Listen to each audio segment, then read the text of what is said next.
Thank you for taking time out your schedule. And I want you to introduce yourself to the audience, letting them know who you are, your gifts, your wisdom, and you're just such a beautiful soul and have so many gems. And so I just want you to introduce yourself and thank you for coming on to the show today. Well, thank you so much for having me again. My name is Eliza Meeker, and I am actually doing work in two branches of the five branches of Chinese medicine. So many people may be familiar with acupuncture and herbs. Those are two branches. Then there's also diet and lifestyle, which is another branch. And I'm working with some Chinese energetic medicine, as well as deep tissue massage. And you Awesome. may hear outside some of my geese. Yes. Yeah. So I live in the countryside, and what happens when I do energetic work or I'm talking about energetic things, oftentimes my geese will come outside my windows and they'll comment. So Huh.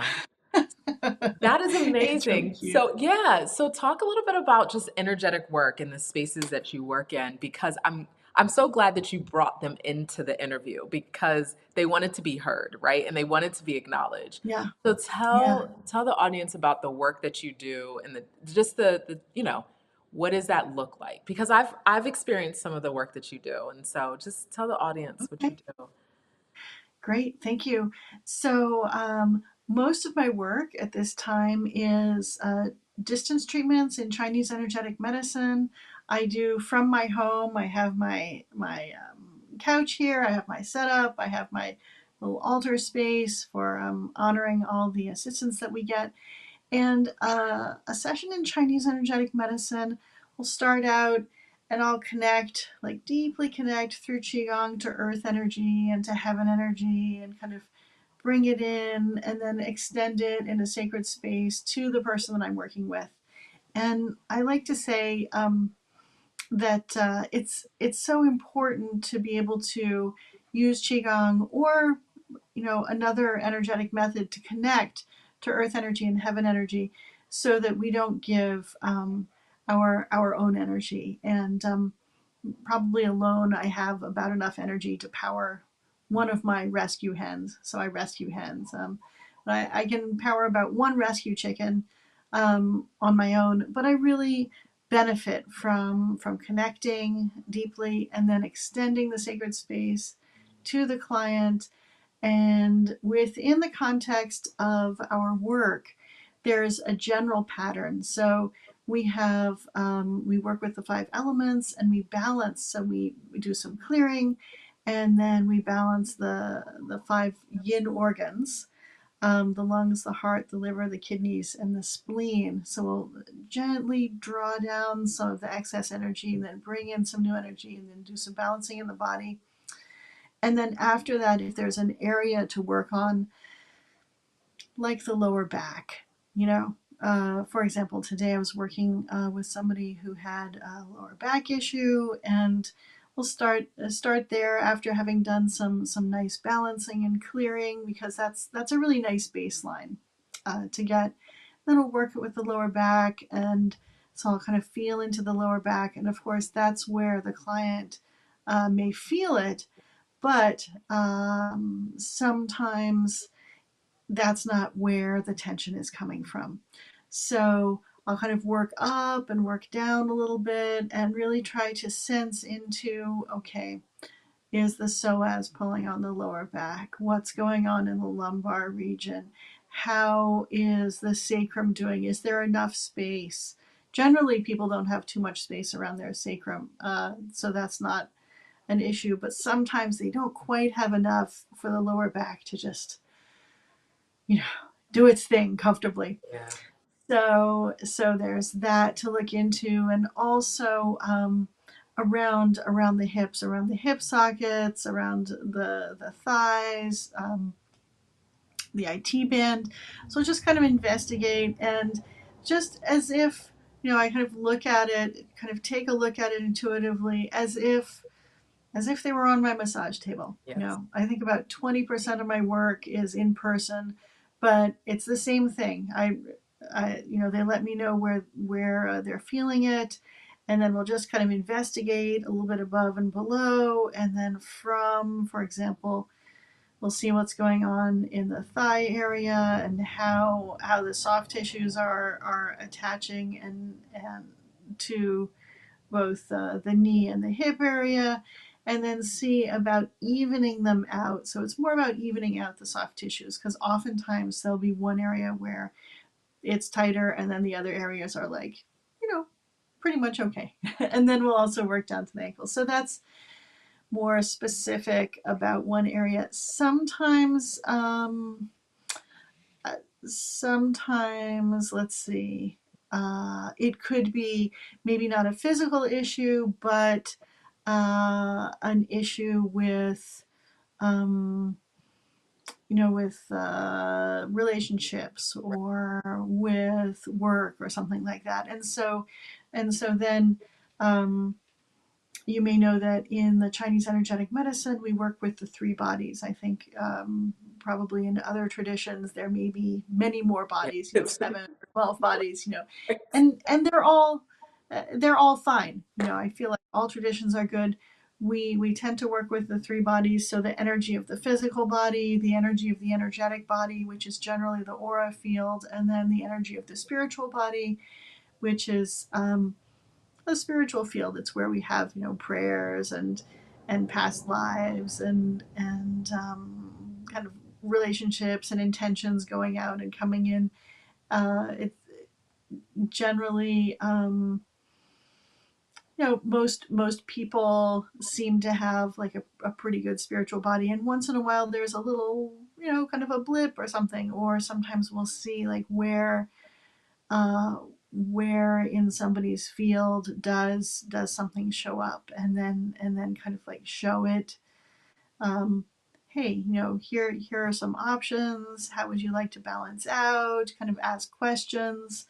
Um, that's that's yeah, something we often do. Yeah, so it's amazing. I think sometimes people don't you want the organs, right? And could Yeah, you the five organs, could you yeah, talk a little bit about what emotion may show up? Because I think sometimes people, I know when I'm doing my work and they're like, oh, well, this is happening. I'm like, so I'm going to read some, I'll say to my clients, like, so I'm just going to read you something around your lung or, like, or your heart, right? yeah. And I'm like, just tell me if this resonates. And they're like, oh, yeah, it does. And I'm like, yeah, it's your body is so in alignment. It's not one piece of, it's a separate entity. Your body is so connected. So could you share with the audience a little bit about the organs and what potential emotions are stored or that will come up in those emotions? Of course, of Come up in the course. organs. I'm So sorry. Yeah, sorry. yeah, yeah. We work with mostly with the yin organs, but if we really need to do a deeper dive, we'll also work with the corresponding yang organ.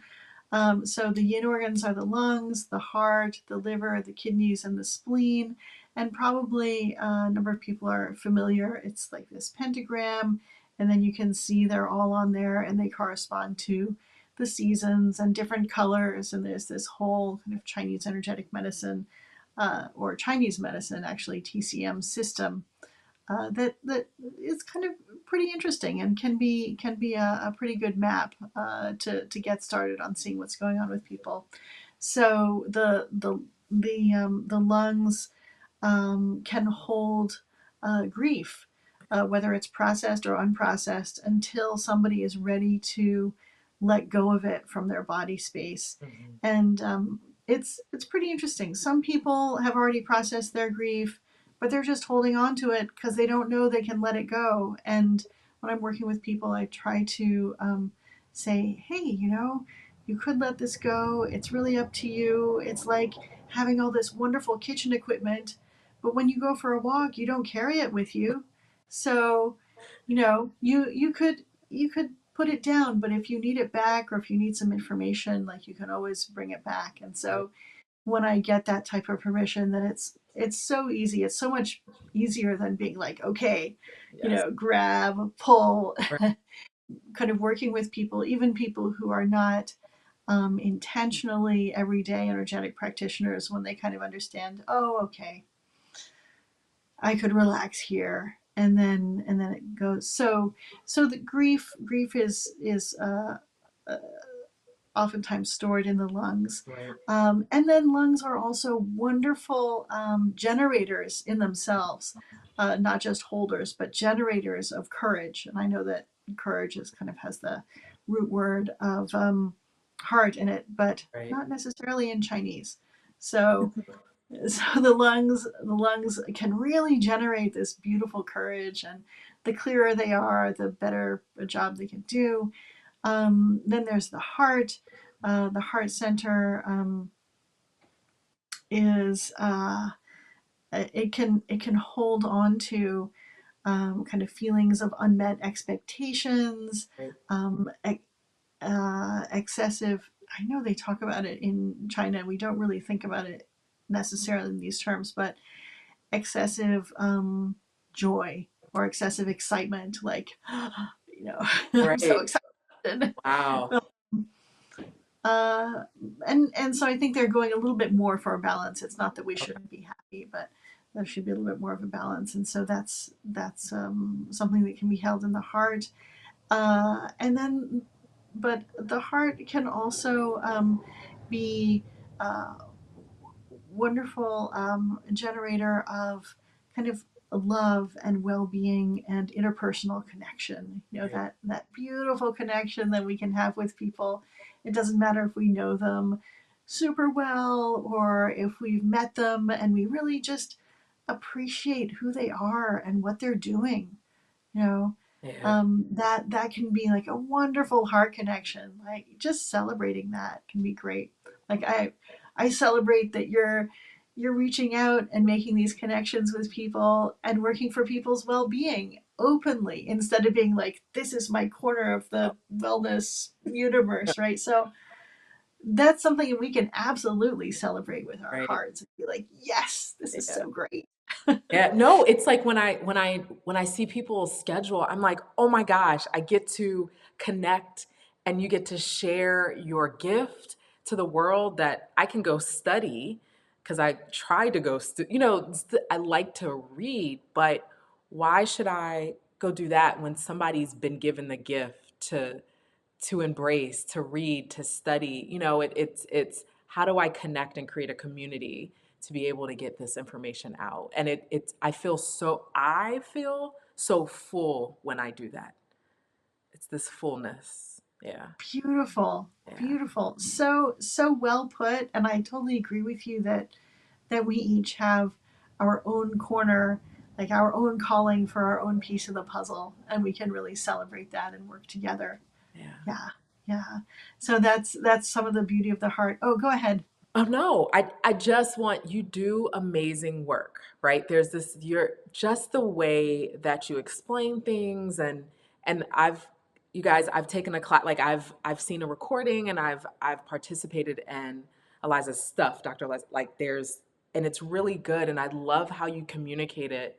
I think sometimes facilitators, teachers, guides can communicate it in this way of this is this right way, this is how you need to do it and the way that I haven't had a session with you yet, like individual, but just the way that you present it is it's an easy way to pick it up. It's very like layperson, like, hey, it's not overreaching. It's not like, hey, this doesn't make sense. But like you said, you talked about the heart of the overjoy, right? We've been there, we may have experienced that, but the yin organs of what does that look like? What are some emotions that come up in that space? And I think a lot of people don't realize where emotions are stored in the body. Yeah. Absolutely, absolutely. Yeah, yeah. And thank you for that feedback on some of the work that I've been doing too. I Yeah. appreciate that.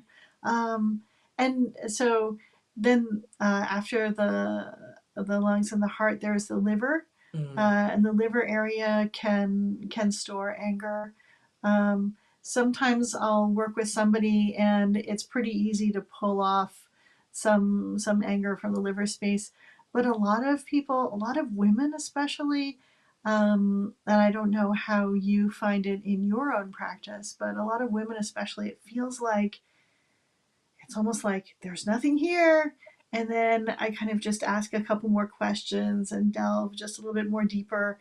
And it's almost like they've kind of packed it away because it was never time, it was never appropriate. And, but it's kind of like a little bit packed in there, a little bit tight. And we can talk about it. So it might not get released immediately, but maybe in a few sessions, there could be some movement and some acceptance. And Yeah. one really awesome thing about Chinese medicine, I think generally, is that anger isn't seen as bad. Yeah. I was like, what? This is a revelation. Let me take notes because I'd been brought up like anger means that you're kind of inferior and not in control of yourself, and Right. all the stories that I got as a kid.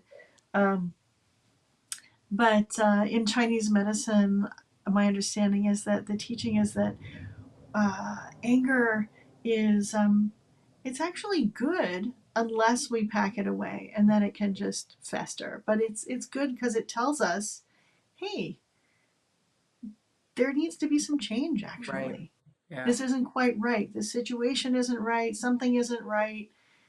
We need a change. Yeah. So And it's interesting you talk about women because I do feel that. And I think that it's not safe to be angry, it's what's going on, it's a bad emotion, and if you're angry, something's wrong with you. When it is it's a real indicator. It's an emotion. It's just a matter of how you how you respond and react to it, right? How do you allow it to come into your life? And a lot of times for me to get the clients to a place of verbalizing it, it's really hard. I actually have to get them in their body and so they can kind of name it. What is the sensation of it? And a lot of people are like, "Oh, that's not anger." And I'm like, "So what is it?" Like joy. right, what is it, you know? And when they're Yeah. able to like identify the sensation and then release it or be able it to have a story, they've done it's almost like they've let a load off. And a lot of times it's not just their load, it's almost like the lineage. It's been passed down from a woman, their lineage. And when they're able to see that, it's like, oh, I don't have to be here if I don't want to. I don't have to stand in this place if I don't want to. And it's really powerful for the women to navigate and to like see the difference of carrying the anger versus like acknowledging it and letting it be released from their body. Yeah. Oh, that's so great that you're helping people to get into their bodies and to connect. I couldn't agree more that our bodies will help tell us what time it really is with our spirit, Yes. and they'll just help tell us like, you know, you can keep doing that thing, but it doesn't work for these reasons. Right. Yeah, yeah, and anger uh, and so another thing that I think Chinese medicine. I mean, certainly, sometimes we might say a sharp word, and that can happen with anybody. But it's not so much about encouraging people to say sharp things, but maybe kind of reorganizing Right. some aspects of our lives that aren't working, or maybe instead of focusing, my love and attention, because I feel like we have the need to love, we have the need to participate and connect. But instead of kind of throwing my love and attention in an area where I just have to admit, like, um, it's not working, there's anger coming up.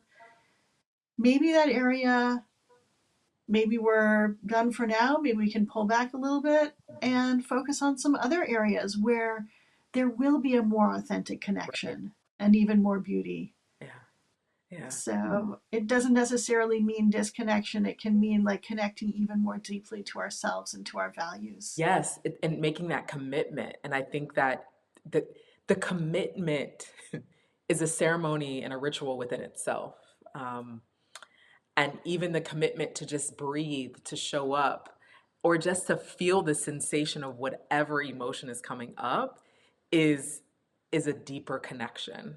And to get out of the head and to get into the body, because the body is so ancient. There's we have all the answers in our body actually.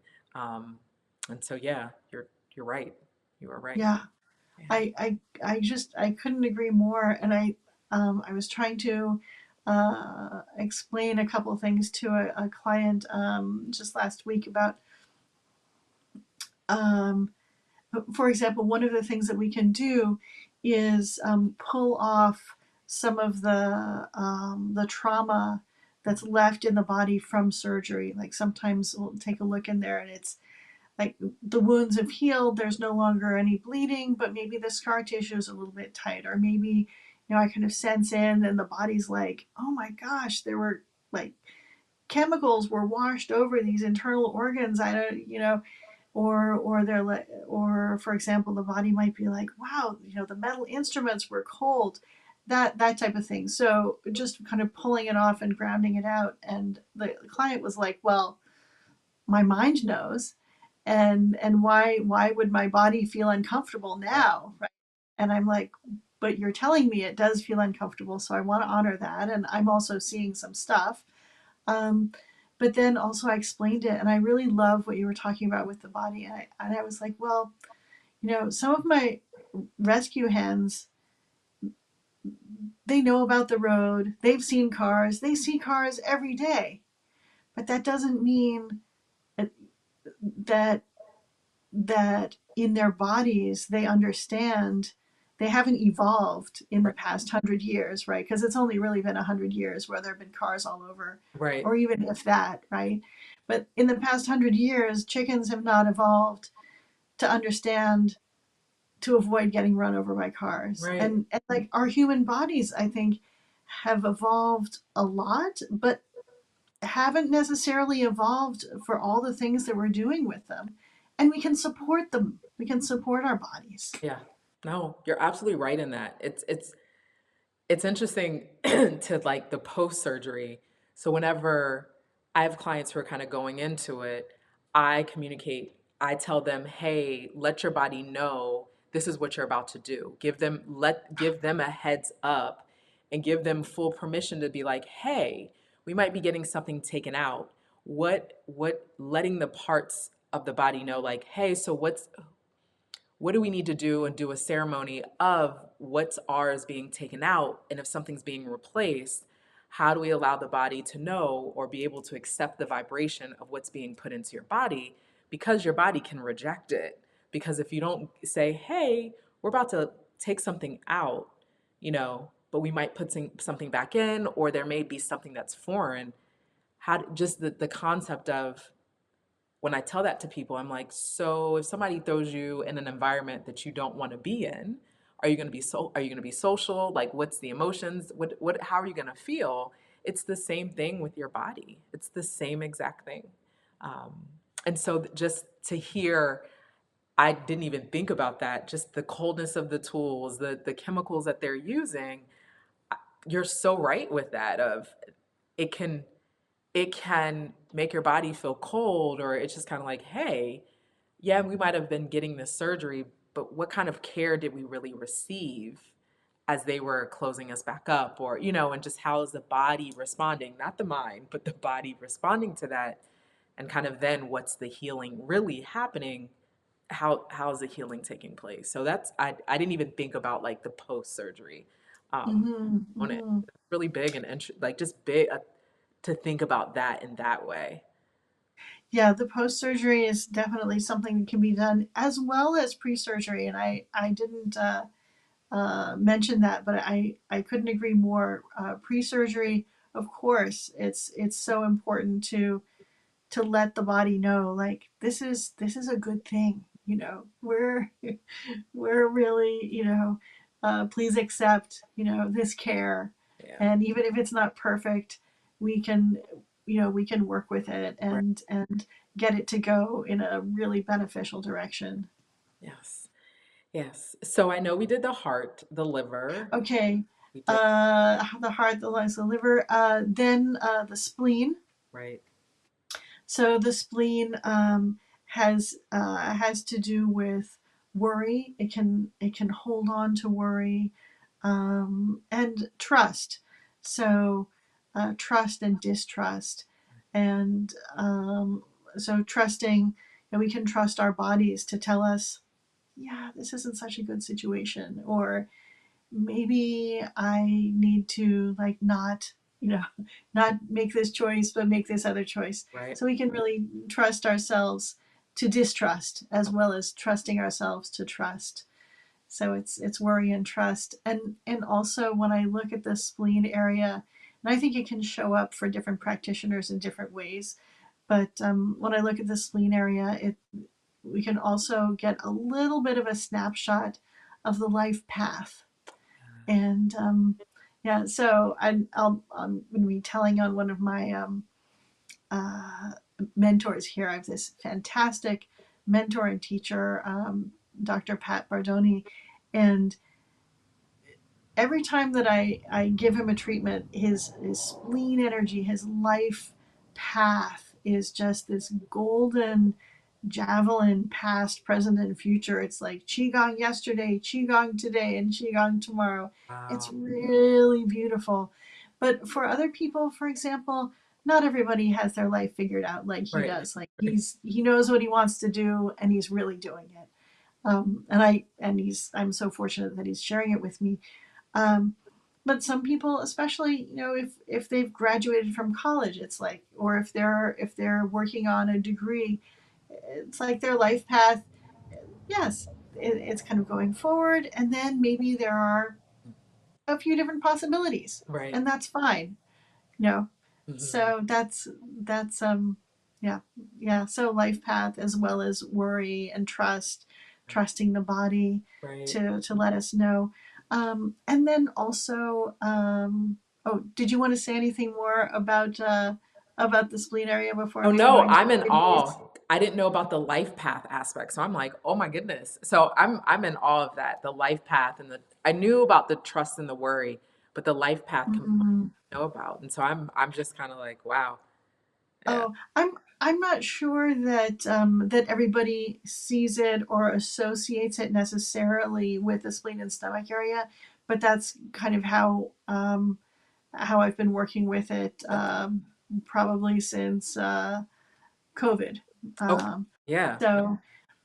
but also I think it can make it, it's not a bad fit. It can make sense because the spleen and stomach energy, in terms of the five organs, which are associated with five animals, and the different seasons.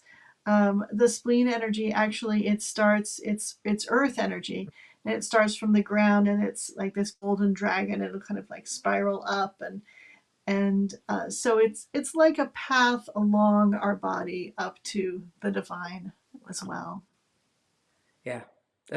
That's beautiful to hear. And just to understand that and to for you as a practitioner to be able to feel it and just kind of understanding that and to for people to understand that the body has the story, the body has the wisdom, it goes back to the body has the wisdom. And I think people are getting back into their body, but it is something that I think has to happen more and more often, because as you're in the body, you'll get to know you and to hear the about the spleen and the life path, and the from the heaven, the earth to the divine.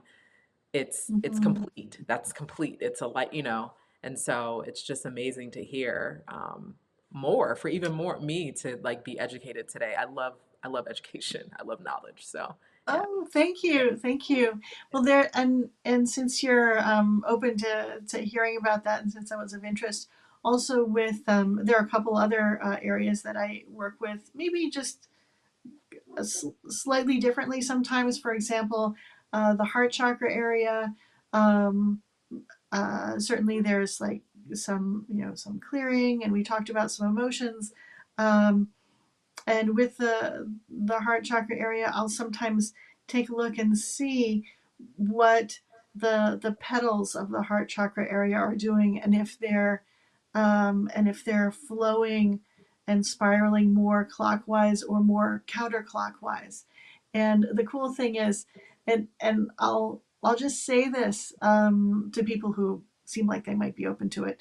Um, but generally when there's a flow clockwise, it's like the person is currently a little bit more receptive to or working with receiving Hmm. energy from the divine. And when it's going counterclockwise, it's more like this person is, and it's just a snapshot, right? It might be what's happening this morning or what's Right. happening this week. So it's not a judgment, and it's nothing that's kind of like held tightly. Right.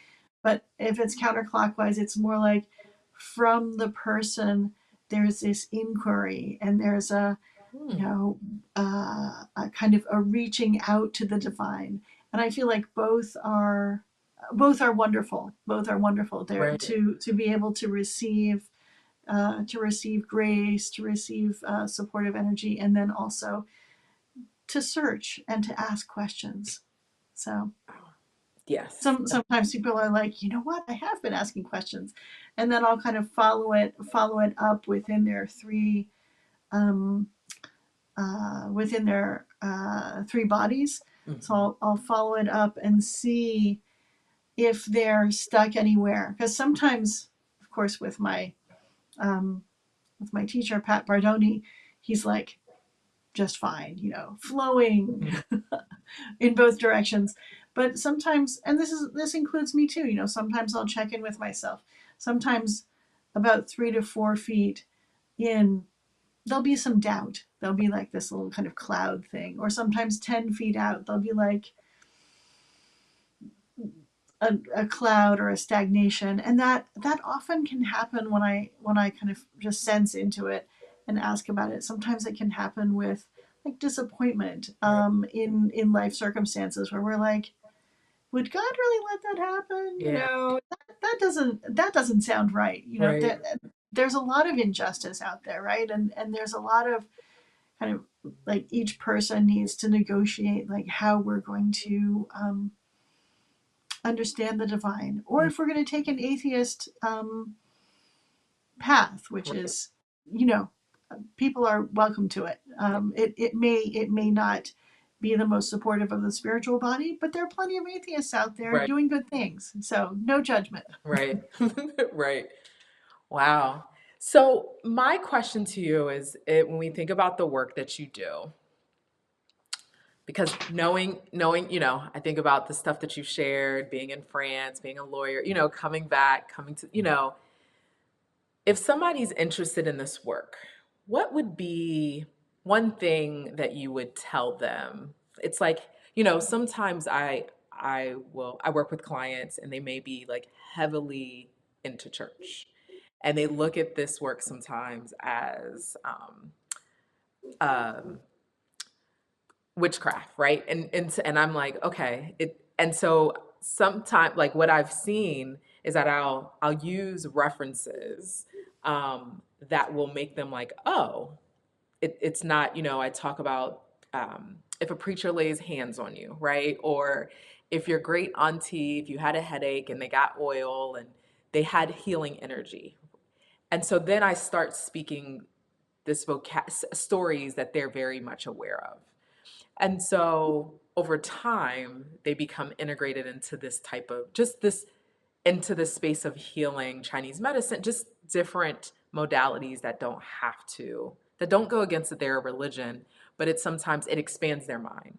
So if somebody is looking into booking a session with you or looking to expand their thought process around Chinese medicine, what would you have to say to them? Well, I think oftentimes people are not so familiar with Taoism, and Taoism was the context in which a lot of Chinese medicine was developed.